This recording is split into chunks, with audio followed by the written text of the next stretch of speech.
So here's the first example, which I think is really quite interesting.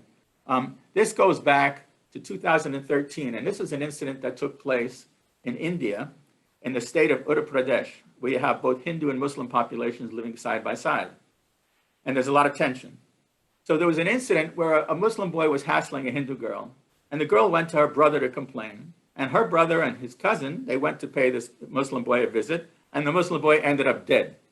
So that didn't work out really well, and that started off a lot of violence. Things were starting to get out of hand. And just as things were starting to get out of hand, somebody put up a video, and you're seeing just one frame of it. I'm not going to show you the video because it's really horrific. And it's a video showing a mob beating two guys to death. I mean, this thing, if you watch the whole thing, it was like 45 minutes. It took 45 minutes to beat these guys to death. They dragged their bodies through the streets and strung them up in a scrum. It was really horrific, right? But somebody put a label on it that said it was those two Hindu guys being killed by a Muslim mob in retaliation for the death of that boy.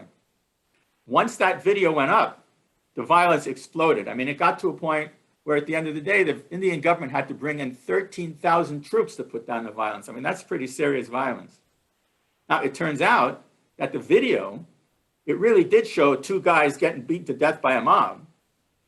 So it was real, just happened that it was not those two guys. And in fact, if somebody who looked at this really closely, they would understand that it not only was it not those two guys, but it wasn't even in India. This is something that happened in Pakistan. And it was in a village where yet two guys were caught as thieves, and the mob went wild and beat them to death.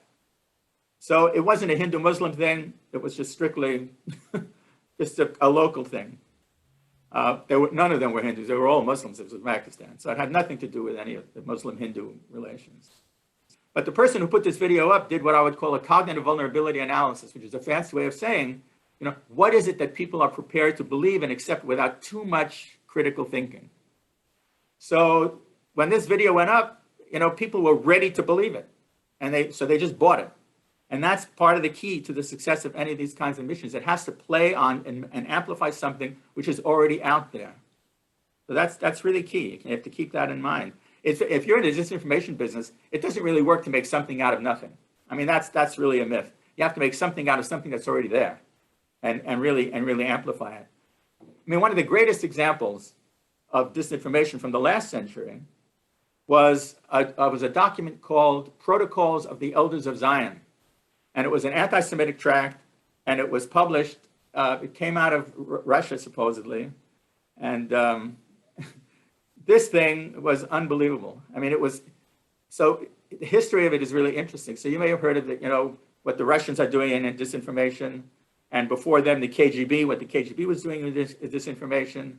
Well, they inherited this work from the Okhrana, which was the Tsarist secret police. This has a long, long tradition in Russia. And this Protocols of the Elders of Zion was produced in 1902.